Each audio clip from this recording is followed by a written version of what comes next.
Assalamualaikum warahmatullahi wabarakatuh. Hai teman-teman semua, nama saya Syafira Nuhadina, nomor absen 34, kelas 12 IPA 2, SMA N 90 Jakarta. Tugas saya di sini adalah sebagai ketua kelompok, dan saya akan menjelaskan secara singkat apa yang akan kelompok saya presentasikan di video ini. Jadi, kurang lebih sudah 9 bulan kita hidup bersamaan dengan wabah corona. Namun pada kenyataannya, masih banyak masyarakat yang melanggar protokol kesehatan. Padahal seharusnya, menjalankan protokol kesehatan sudah menjadi kebiasaan baru untuk kita semua. Oleh karena itu, di video ini, kelompok saya akan menjelaskan data tentang penindakan pelanggar protokol kesehatan oleh Satpol PP. Dengan demikian, kita diharapkan untuk secara sukarela dapat mencegah penyebaran wabah COVID-19 yang terjadi akibat perilaku lalai yang masih sering kita lakukan tanpa kita sadari. Sebelumnya, izinkan saya untuk memperkenalkan anggota kelompok saya. Yang pertama yang bertugas sebagai notulen yaitu Lutfia Anissa, nomor absen 17. Lalu sebagai moderator yaitu Yuana Nova, nomor absen 36. Lalu sebagai editor video, Aisyah Yunita, nomor absen 2. Beriana Fajrina, nomor absen 9. Mutiara Nur Izati, nomor absen 22. Lalu sebagai presentator data, ada Arsita Dwi, nomor absen 8. Denanda Nazlah, nomor absen 11. Nadia Siva, nomor absen 23. Novia Sinta, nomor absen 24. Paradisa Alia, nomor absen 25. Dan yang terakhir, Rida Talasya, nomor absen 29. Saya Yuana Nova, selaku moderator akan menyampaikan susunan materi yang akan dijelaskan oleh para presentator kami terkait penindakan pelanggaran oleh Satpol PP. Yang pertama, tren jumlah pelanggar dan jenis kelamin para pelanggar akan dijelaskan oleh Paradisa alias Putri. Yang kedua, umur pelanggar oleh Nadia Siva Zahra. Yang ketiga, rata-rata jumlah pelanggar per jam oleh Rida Talasya Widianti. Yang keempat, jenis pelanggaran oleh Denanda Nazlah Khairanisa. Yang kelima, sanksi pelanggaran oleh Novia Sinta Monika. Yang keenam, persebaran lokasi pelanggar dan top 10 kelurahan lokasi pelanggaran oleh Arsita Dwi. Di sini ada data penindakan pelanggaran oleh Satpol PP selama 2 minggu dari tanggal 1 September sampai tanggal 14 September. Pada tanggal 1 September, data menunjukkan sebanyak 233 pelanggar, diikuti tanggal 2 September sebanyak 212 pelanggar. Lalu tanggal 3 September sebanyak 183 pelanggar, dan tanggal 4 September sebanyak 193 pelanggar. Kemudian turun di tanggal 5 September yang hanya 63 pelanggar. Dan kemudian mengalami kenaikan yang sangat tajam dari tanggal 6 September sampai tanggal 11 September. Di tanggal 6 September terdapat 119 pelanggar. Lalu di tanggal 7 terdapat 844 pelanggar. Dan tanggal 8 September jumlahnya mencapai 1.000 orang lebih, yaitu 1.368 pelanggar. Dan puncak dari kenaikan pelanggaran terdapat pada tanggal 9 September, yaitu 1.523 pelanggar. Dan tanggal 10 September mengalami sedikit demi sedikit penurunan, yaitu sebanyak 1.415 pelanggar. Di tanggal 11 September sebanyak 1.052 pelanggar, dan tanggal 12 September mengalami penurunan menjadi 227 pelanggar. Pada tanggal 13 September sebanyak 250 pelanggar. Dan data terakhir pada tanggal 14 September mengalami kenaikan sebanyak 791 pelanggar. Dengan jumlah total 8.473 kasus pelanggaran selama 2 minggu di awal September. Mengapa terjadi peningkatan pelanggaran? Ini dikarenakan di bulan sebelumnya, yaitu bulan Agustus, terdapat long weekend pada tanggal 16 sampai 22 Agustus 2020. Disinilah pemerintah DKI Jakarta akhirnya memperpanjang PSBB transisi selama 2 minggu, mulai dari tanggal 28 Agustus sampai 10 September.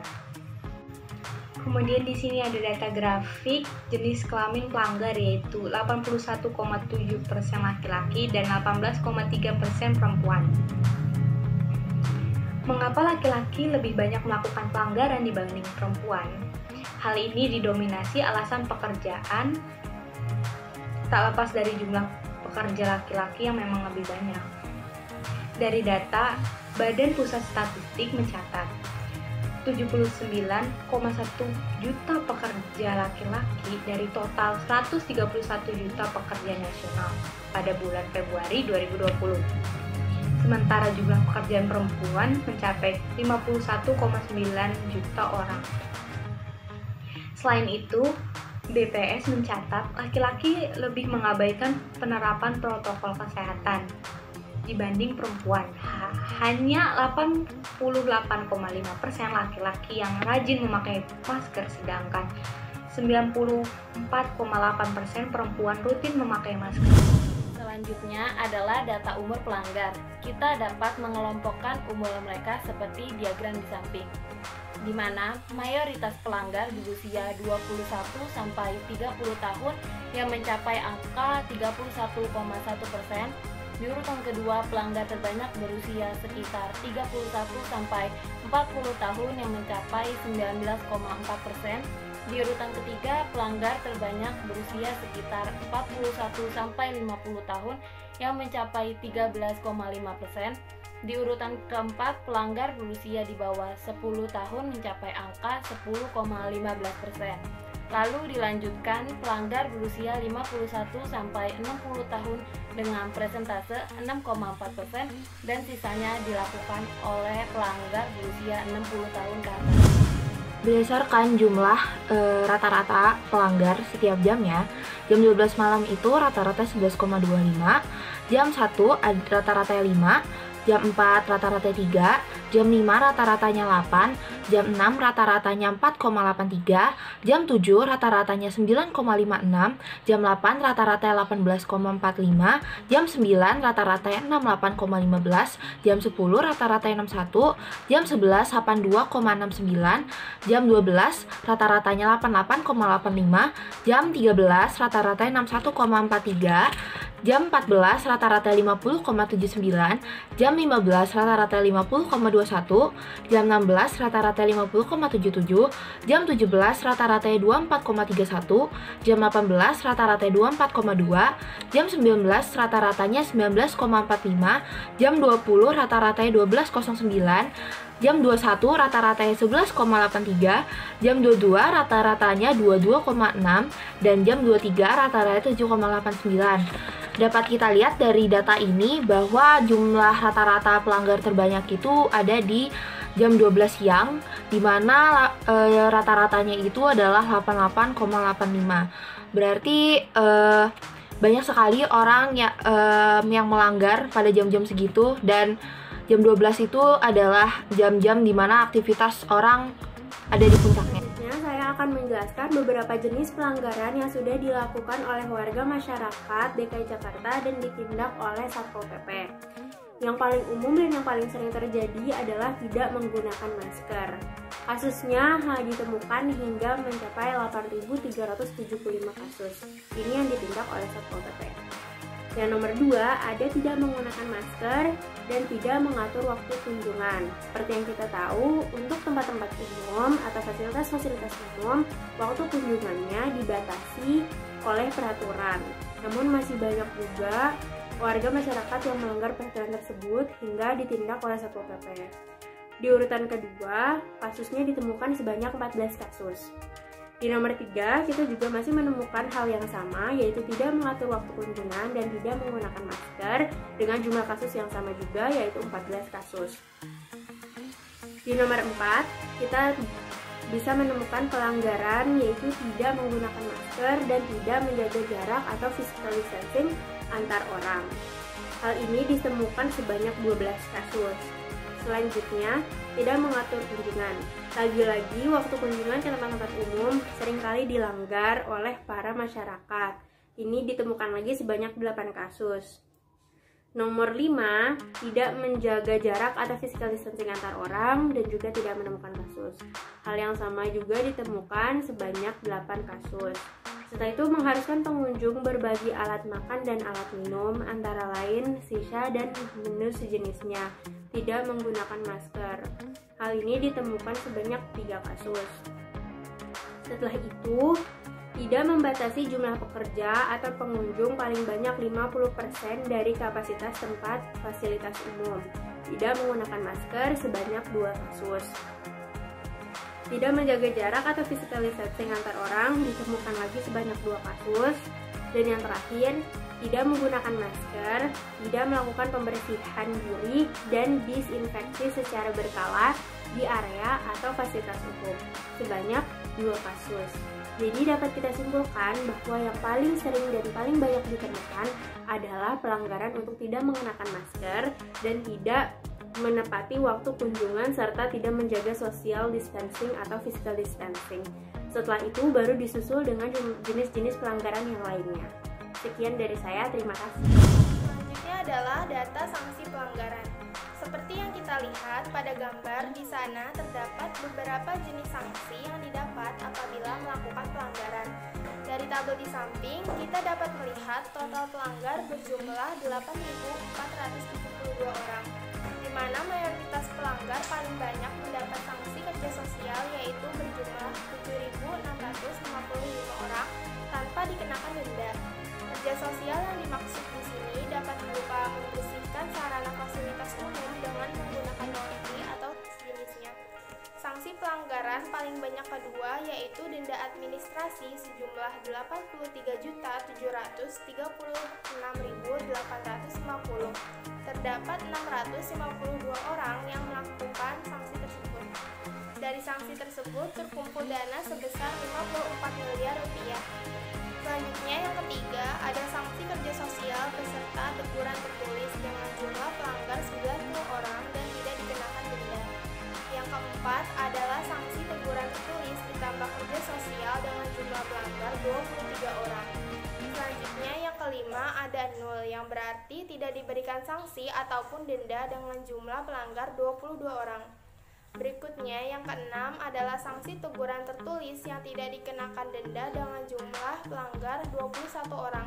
Lalu yang ketujuh ada penutupan sementara yakni 1 kali 24 jam dengan denda Rp0 dengan jumlah pelanggar 2 orang. Penutupan sementara ini biasanya ditujukan kepada kantor, tempat makan, atau tempat wisata yang tidak memenuhi protokol kesehatan yang berlaku. Selanjutnya yang kedelapan ada kerja sosial ditambah denda administrasi berupa uang senilai Rp400.000 dengan jumlah pelanggar 2 orang. Yang kesembilan ada segel dan kerja sosial dengan jumlah pelanggar 2 orang dan tidak dikenakan sanksi. Yang ke-10 adalah segel dengan denda Rp0 dan jumlah pelanggar 1 orang. Yang ke-11 ada kerja sosial ditambah dengan segel, yaitu dendanya Rp0 dengan jumlah pelanggar 1 orang. Terakhir yaitu penutupan sementara 1 kali 24 jam dan ditambah teguran tertulis dengan denda Rp0 jumlah pelanggarnya 1 orang. Terima kasih kepada moderator yang telah mempersilahkan saya untuk menyampaikan persebaran titik pelanggaran dan top 10 kelurahan lokasi pelanggaran. Di samping saya telah ada persebaran lokasi pelanggaran. Lokasi titik pelanggaran ini berdasarkan lokasi kelurahan titik pelanggaran. Selanjutnya ada top 10 kelurahan lokasi pelanggaran. Kelurahan dengan pelanggaran paling banyak adalah Pinangsia dengan jumlah pelanggar 502. Kelurahan kedua adalah Semanan dengan jumlah pelanggaran 221. Di ketiga ada Cempaka Putih Timur dengan jumlah pelanggar 196. Kelurahan dengan pelanggaran terbanyak keempat adalah Srengseng dengan jumlah pelanggaran 166. Pegadungan menempati posisi kelima dengan jumlah pelanggar 165. Kelurahan Kamal menempati posisi keenam dengan jumlah pelanggaran 161. Di ketujuh ada Kalideres dengan jumlah pelanggar 158. Kedelapan ada Kelurahan Meruya Utara dengan jumlah pelanggaran 157.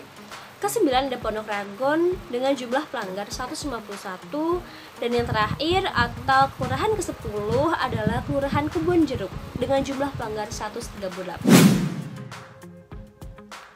Saya sebagai notulen akan menyampaikan kesimpulan dari data tentang penindakan pelanggaran oleh Satpol PP yang telah dipresentasikan. Yang pertama, data tren jumlah pelanggar pada tanggal 1 sampai 14 September didapatkan bahwa jumlah pelanggar terbanyak yaitu pada tanggal 9 September sebanyak 1.523 pelanggar, lalu mengalami penurunan selama 3 hari menjadi 227 dan kembali melonjak tanggal 14 September sebanyak 791 pelanggar. Lalu dari data umur pelanggar berusia antara 21 tahun yang masih banyak melakukan pelanggaran. Dari data jenis kelamin, laki-laki lebih banyak melakukan pelanggaran. Dari data rata-rata jumlah pelanggar per jam, mengalami pelonjakan pada siang hari antara jam 11.00 sampai jam 13.00. Dari data jenis pelanggar, kebanyakan pelanggar tidak menggunakan masker. Dari data sanksi pelanggar, mayoritas pelanggar mendapatkan sanksi berupa kerja sosial. Untuk di daerah DKI Jakarta sendiri, dari data kelurahan dengan lokasi pelanggar terbanyak, yaitu Kelurahan Pinangsia. Sampai saat ini, khususnya di DKI Jakarta sendiri, masih banyak orang yang melakukan pelanggaran protokol kesehatan ini. Maka dari itu, sekali lagi saya menghimbau agar kita selalu mematuhi protokol yang ada guna menurunkan penyebaran virus COVID-19. Saya, mewakili teman-teman saya, mengucapkan terima kasih telah menyaksikan video kami. Kurang lebihnya mohon maaf. Saya akhiri dengan mengucapkan hamdalah dan membaca doa penutup video. Alhamdulillahirabbil alamin. Subhanakallahumma wa bihamdika asyhadu alla ilaha illa anta astaghfiruka wa atubu ilaik. Wassalamualaikum warahmatullahi wabarakatuh.